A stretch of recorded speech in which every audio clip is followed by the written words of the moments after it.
ಮೈಸೂರಿನ ದಸರಾ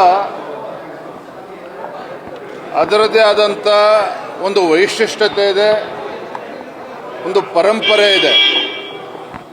ಯಾವುದೇ ಸರ್ಕಾರಗಳು ಬಂದರೂ ಸಹ ಪರಂಪರೆಯನ್ನು, ವೈಶಿಷ್ಟ್ಯತೆಯನ್ನು ಉಳಿಸ್ಕೊಂಡು ಮುಂದುವರಿಸ್ಕೊಂಡು ಹೋಗಬೇಕಾಗ್ತದೆ. ಈಗಾಗಲೇ ಸಂಸದರು ಆಗಿರುವಂತಹ ಯದುವೀರ್ ಒಡೆಯರ್ ಅವರು ಕೂಡ ಇದ್ರ ಬಗ್ಗೆ ವಿಚಾರವನ್ನು ಪ್ರಸ್ತಾಪ ಮಾಡಿದ್ದಾರೆ. ನಾನು ಗೌರವಾನ್ವಿತ ಮುಖ್ಯಮಂತ್ರಿಗಳಲ್ಲಿ ನಾನು ವಿನಂತಿ ಮಾಡುವಂಥದ್ದು, ನೋಡಿ, ಕಂಬಳ ಅದರದ್ದೇ ಆದಂಥ ವೈಶಿಷ್ಟ್ಯತೆ ಇದೆ. ನೀವು ಮೈಸೂರು ದಸರಾ ಅಂತ ತೆಗೆದುಕೊಂಡೋಗಿ ಗುಲ್ಬರ್ಗದಲ್ಲಿ ಮಾಡ್ತೀವಿ ಅಂತ ಹೇಳೋದಕ್ಕಾಗೋದಿಲ್ಲ. ವಿಶೇಷವಾಗಿ ಭಾರತೀಯ ಜನತಾ ಪಾರ್ಟಿ ಸರ್ಕಾರ ಇದ್ದಾಗ, ಯಡಿಯೂರಪ್ಪ ಅವರು ಮುಖ್ಯಮಂತ್ರಿಗಳಾಗಿದ್ದಾಗ ಕಂಬಳಕ್ಕೂ ಕೂಡ ಅನುದಾನವನ್ನು ಕೊಟ್ಟಿದ್ದರು. ನಾನು ಇಷ್ಟೇ ಹೇಳುವಂಥದ್ದು, ಮೈಸೂರು ದಸರಾ ಅದರ ಏನು ವೈಶಿಷ್ಟ್ಯತೆ ಇದೆ, ಪಾವಿತ್ರ್ಯತೆ ಇದೆ, ಅದನ್ನು ಉಳಿಸ್ಕೊಂಡು ಹೋಗಬೇಕಾಗ್ತದೆ. ಈ ರೀತಿ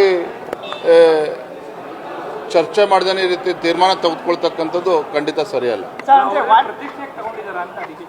ಪ್ರತಿಷ್ಠೆಯಾಗಿ ತಗೋಬಾರ್ದು. ರಾಜ್ಯದ ಮುಖ್ಯಮಂತ್ರಿ ನಾನು ವಿನಂತಿ ಮಾಡ್ತಾ ಇದ್ದೇನೆ, ನಾನು ಮತ್ತೆ ಹೇಳುವಂಥದ್ದು ಅದೇನೆ. ಈ ದಸರಾ ವೈಭವ ಏನಿದೆ, ವೈಶಿಷ್ಟ್ಯತೆ ಏನಿದೆ, ಅದರ ಪಾವಿತ್ರ್ಯತೆಯೂ ಕೂಡ ಹಾಳಾಗಬಾರ್ದು. ಈ ಕಂಬಳ ತೆಗೆದುಕೊಂಡೋಗಿ, ಕಂಬಳ ದಕ್ಷಿಣ ಕನ್ನಡದಲ್ಲೇ ರಾಜ್ಯ ಸರ್ಕಾರವೇ ಮುತುವರ್ಜಿ ವಹಿಸಿ ಇನ್ನೂ ಯಶಸ್ವಿಯಾಗಿ ಮಾಡಲಿ, ಅದಕ್ಕೆ ನಮ್ಮ ಸಂಪೂರ್ಣ ಬೆಂಬಲ ಇದೆ.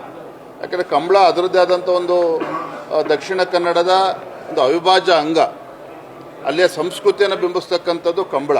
ಹಾಗಾಗಿ ಅದು ಇನ್ನೂ ಕೂಡ ಅದ್ದೂರಿಯಾಗಿ ಮಾಡಲಿ, ಇನ್ನೂ ಚೆನ್ನಾಗಿ ಮಾಡಲಿ, ಅದ್ರ ಬಗ್ಗೆ ನಮ್ಮದೇನೂ ಅಭ್ಯಂತರ ಇಲ್ಲ. ಆದರೆ ಮೈಸೂರು ದಸರಾ ಹೇಗೆ ಹಿಂದಿನಿಂದ ಕೂಡ ನಡ್ಕೊಂಡು ಬಂದಿದೆ, ಅದನ್ನು ಹಾಗೆ ಮುಂದುವರಿಸಬೇಕು.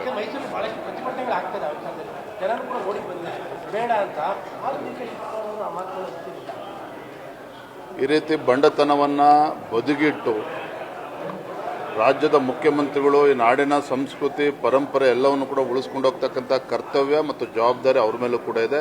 ಅದನ್ನು ಮಾಡಲೇಬೇಕಾಗ್ತದೆ. ಅದನ್ನು ನಾವು ಎಲ್ಲರೂ ಕೂಡ ಒತ್ತಾಯ ಮಾಡ್ತೇವೆ.